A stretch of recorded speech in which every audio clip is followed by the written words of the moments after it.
అప్పులు చేయాలన్నా లెక్కలు దాచాలన్నా గులాబీ బాస్ తర్వాతే ఎవరైనా కదేంది అనుకుంటుండ్రా? మన గౌరవ డిప్యూటీ సీఎం మల్లు భట్టి విక్రమార్క గారు ప్రెస్ మీట్ పెట్టి మరి పాత సర్కారు బకాయిల జాతకాన్ని బట్టబయలు చేసిండ్రు. గులాబీ లీడర్లు 10 ఏళ్ల అక్షరాల 8,21,651 కోట్ల రూపాయల అప్పుల గుండాన్ని రాష్ట్రం నెత్తిన పెట్టేసిండ్రు. కార్పొరేషన్లు, గ్యారంటీలు, డిస్కంల బకాయిలు ఇలా ఒక్కటేంది పైసా పైసా లెక్కలతో సహా చిట్టా విప్పిండ్రు డిప్యూటీ సీఎం మల్లు భట్టి విక్రమార్క గారు.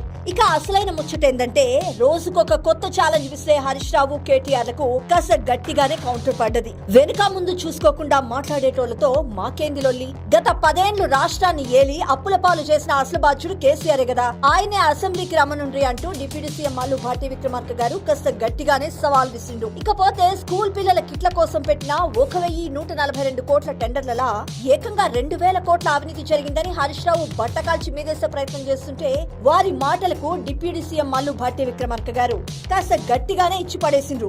మీరు నేర్చుకున్న ఆర్థిక శాస్త్రం ఇదేనా హరీష్? టెండర్ల వాల్యూ కన్నా అవినీతి ఎక్కడన్నా ఎక్కువ ఉంటదా? కనీసం సోయుండి మాట్లాడద్దా అంటూ సెటర్లు వేశారు. అటు డెట్ రీస్ట్రక్చరింగ్ చేసి కాంగ్రెస్ సర్కార్ 22,142 కోట్ల రూపాయలు ఆదా చేస్తే గా పైసలన్నీ బీఆర్ఎస్ చేసిన అప్పుల కిస్తీలకే సరిపోతున్నాయట.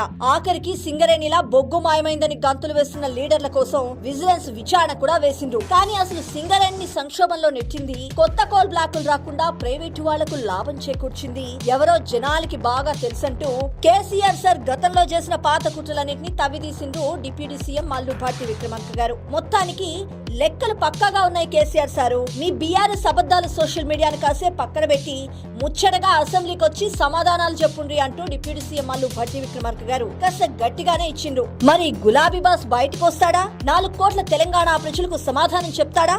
చూడాలి మరి.